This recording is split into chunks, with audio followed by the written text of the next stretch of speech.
తాటిపర్తి ఆంధ్రప్రదేశ్లోని తూర్పుగోదావరి జిల్లా గొల్లప్రోలు మండలంలోని ఈ గ్రామం రాష్ట్ర ఉప ముఖ్యమంత్రి పవన్ కళ్యాణ్ ప్రాతినిధ్యం వహిస్తున్న పిఠాపురం నియోజకవర్గ పరిధిలో ఉంది. రాష్ట్ర వ్యాప్తంగా అనేక మంది ఈ గ్రామానికి తరచుగా వస్తూ ఉంటారు. కారణం, చేనేత మగ్గాలపై నేసిన అత్యంత నాణ్యమైన పట్టు చీరలకు ఈ గ్రామం ఎంతో ప్రసిద్ధి చెందింది. సుమారు 2000 మంది చేనేత కార్మికులు ఈ గ్రామంలో ఉన్నారు.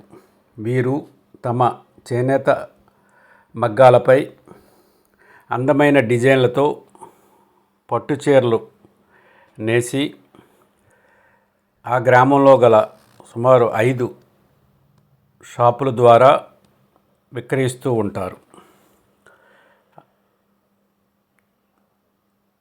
జాందారి, బుట్ట వంటి రకాలతో పాటు అనేక డిజైన్లతో లభించే ఈ పట్టు చీరల కోసం రాష్ట్రం నలుమూలల నుంచి ప్రతిరోజు ఈ గ్రామానికి కొనుగోలుదారులు తరలి వస్తూ ఉంటారు. ముఖ్యంగా వివాహ వేడుకలకు సంబంధించిన అన్ని రకాల పట్టు చీరలను కొనుగోలు చేసేందుకు పెళ్లి బృందాలతో పాటు రిటైల్ వ్యాపారం చేసుకునే వ్యాపారులు కూడా ఈ గ్రామానికి తరలివచ్చి పట్టు చీరలు కొనుగోలు చేస్తున్నారు. బయట మార్కెట్లో దొరికే పట్టు చీరల ఖరీదుకు ఈ గ్రామంలో లభించే పట్టు చీరలకు సుమారు 25% ధరలో వ్యత్యాసం ఉండడంతో ప్రతిరోజు ఈ గ్రామానికి వచ్చే కొనుగోలుదారుల సంఖ్య కొనసాగుతూనే ఉంది. అనేక సంవత్సరాలుగా ఈ గ్రామంలో పట్టుచీరల విక్రయం నిరాటంకంగా కొనసాగుతుంది. ఇటీవల కాలంలో ప్రభుత్వం కూడా చేనేత కార్మికులకు 200 యూనిట్ల వరకు ఉచిత విద్యుత్ ప్రవేశపెట్టడంతో పాటు వారికి ఏడాదికి 25,000 రూపాయల ఆర్థిక సహాయం చేస్తుండడంతో వారికి కొంత చేయూతగా నిలిచింది. అయితే పట్టు చీరలు నేసేందుకు అవసరమైన పట్టు దారం ఖరీదు పెరగడంతో తమకు ఉత్పత్తి వ్యయం కూడా కొనుగోలు ధరతో సమానంగా రావటం లేదని వారు వాపోతున్నారు. దాంతో కొంతమంది ఇతర వ్యాపకాలపై దృష్టి సారిస్తున్నారు. కర్ణాటకలోని రామ్నగర్ ప్రాంతం నుంచి గతంలో కేజీ ఒక్కంటికి 3,000 రూపాయలకు వచ్చే పట్టు ప్రస్తుతం 6,500 రూపాయలకు పెరగడంతో తయారీ ధర పెరిగిపోయిందని, అయితే అమ్మకపు ధరలు పెంచితే వ్యాపారం కుంటుపడుతుందన్న భయంతో ఎటువంటి లాభాలు ఆశించకుండా విక్రయించాల్సి వస్తుందని ఈ ప్రాంత వ్యాపారులు అంటున్నారు. రాష్ట్ర ప్రభుత్వం చేనేత కార్మికులకు ఆర్థిక సహాయం చేసే బదులు ముడిసరుకైన పట్టును తక్కువ ధరలకు విక్రయించాలంటున్నారు. ఇక్కడ 40 ఇయర్స్ నుంచి కూడా చేనేత వ్యవస్థ ఉన్నారండి. ఇక్కడ సుమారుగా 2,000 మంది కార్మికులు ఉన్నారండి ఇక్కడ ఈ గ్రామంలో. ఇప్పుడంటే ఇక్కడ ఎక్కడెక్కడి నుంచి వచ్చి ఇక్కడ బట్టలు కొనుక్కోవడానికి కారణం ఇక్కడ సొంత తయారీ ఉందండి. ఇక్కడ చేనేత మగ్గాలు కాబట్టి ఇక్కడ సొంతంగా తయారు చేస్తున్నారు కాబట్టి ఈ ఊరికి ఇప్పుడు గుర్తింపు ఉందండి ఎప్పటి నుంచో. ఆ గుర్తింపు వల్ల ఏంటంటే ఈ విలేజ్కి రావడం అనేది జరుగుతుందండి.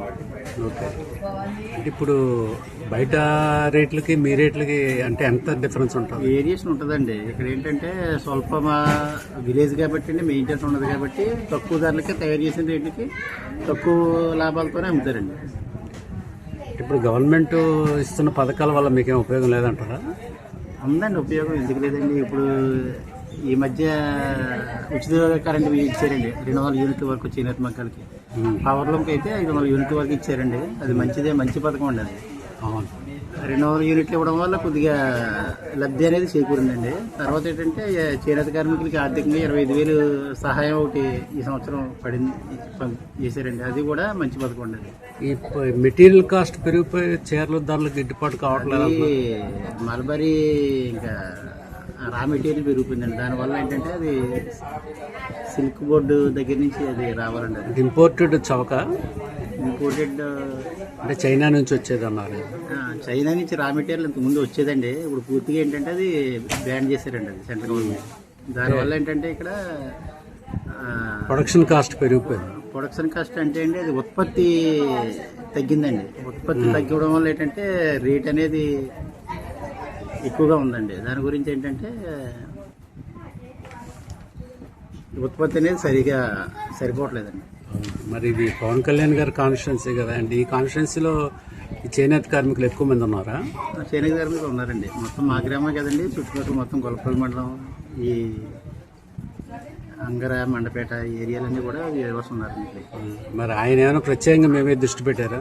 పెట్టారండి, పెట్టారండి. ఏమైనా చేస్తున్నారు ఆయన? చేస్తున్నారండి, బాగానే ఉన్నారు. అంటే ఇప్పుడు బట్టల వ్యాపారం అనేది రాష్ట్ర వ్యాప్తంగా జరుగుతుంది.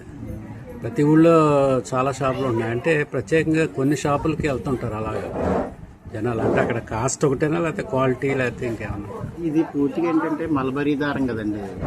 ఇది పట్టు గురించి రేట్ ఎక్కువ ఉంటుందండి. అదే బయట రకాలు అంటే ఇప్పుడు సూరత్, బెనారస్ రకాలు ఉంటాయండి బయట.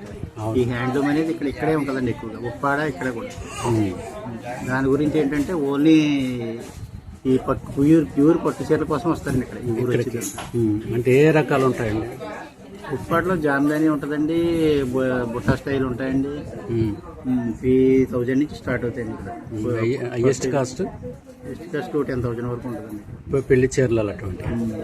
అంటే ఇప్పుడు బయట వాళ్ళలో ఇంకా కాస్ట్ ఎక్కువ ఉంటుందండి జామ్దాని అయితే. బయట వాళ్ళలో అమ్మే ధరలకి మీ ధరలకి ఒక 25% డిఫరెన్స్. ఐటమ్ అమ్మారు కదండి బయట. మీ దగ్గర నుంచి పట్టుకెళ్ళి వాళ్ళు అమ్మే ధరకి ఎంతగానో తీసుకుంటారండి. చీరకు 500, 1000 అలా తీసుకుంటారు. 50% డిఫరెన్స్ ఉంటుందా? 20% వేరియేషన్ ఉంటుందండి. 20% వరకు ఉంటుంది. 20% తీసుకుని అమ్ముతారండి. ఊరి పేరు తాటిపత్తి అండి, ఇది గొల్లపల్లి మండలం, గొల్లపల్లి కాన్స్టిట్యున్సీ. అంటే ఇటువంటి ఊళ్ళో మీ కాన్స్టిట్యున్సీలు ఇంకెన్నో ఎక్కడెక్కడ ఉన్నాయి బాగా ఫేమస్? ఇక్కడ ఫేమస్ అంటే మా ఊరి పక్కన ధర్మవరం ఒకటి ఉందండి. తర్వాత మండపేట ఒకటి, అంగర, కడియం దగ్గర దొళ్ళ, పెద్దాపురం. ధర్మవరం పట్టు చీరలు అంటారు అవేనా? ఈ ధర్మం కాదు, అనంతపురం అండి. అది అనంతపురం కదా, మా పక్కన ఒకటి. మీది వేరు. ఇదే మొత్తం మీద ఈ ఐటమ్ మీద తయారవుతుంది. ఆల్మోస్ట్ ఉత్తర కోస్తా జిల్లాలో చాలా మంది ఇటు సైడ్ వస్తుంటారు ఈ బట్టలు కొనుక్కోవడానికి. కేవలం ఏంటంటే ప్యూర్ పట్టు చీరల కోసం వస్తారండి అంతే. అంటే ఫేమస్ అయితే పట్టు చీరలు, ఫేమస్ పట్టు చీరలు. హ్యాండ్లూమ్స్. ఈ సూరత్, బెనారస్ కోసం అయితే ఇంత దూరం రావసరం లాట్లు అమ్ముతున్నారు అక్కడ. ఈ బయట ఎక్కడ పెడితే అక్కడ దొరుకుతుంది, అన్ని గ్రామాల్లో దొరుకుతుంది. కేవలం ఏంటంటే ఇక్కడ కేవలం ఉప్పడ పట్టు చీరల కోసం వస్తారండి ఈ ఊరికి. ఇప్పుడు ఓవరాల్ గా తీసుకుంటే బట్టల వ్యాపారం మీద మీ అభిప్రాయం ఏంటండి? బిజినెస్ మంచిదండి ఇది. దీనికి అంటే ఇంతకుముందు అంత లాభసాటి లేదు అంటారు. కారణం ఏంటంటే విపరీతంగా షాపులు ఎక్కువైపోయాయి. కాదండి, షాపులు కదండి, ఇది రా మెటీరియల్ పెరగడం వల్ల ఏంటంటే రేటు పెరగడం వల్ల ఏంటంటే ఉత్పత్తి అనేది లేబర్స్కి సరైన మజూరీలు ఇవ్వకపోవడం వల్ల ధరలు గిట్టుబాటు కావడం వల్ల ఏంటంటే ఈ వృత్తి మానేసి వేరే పనుల్లోకి వెళ్ళడం. ప్రొడక్షన్ కాస్ట్ పెరిగిపోయింది. ప్రొడక్షన్ కాస్ట్ పెరుగుతుంది. అంటే చేనేత కార్మికులు తరతరాలుగా వీళ్ళు బట్టలు వేసే పనిలో ఉన్నప్పటికీ ఇప్పటి నుంచి కదండి 50 years నుంచి కూడా ఈ ఊర్లో చేనేత కార్మికులు ఉన్నారండి ఈ గ్రామంలో. ఎవరన్నా ఆర్థికంగా ఎదిగిన వాళ్ళు ఉన్నారండి. ఇప్పుడు బాగుండేదండి ఒకప్పుడు.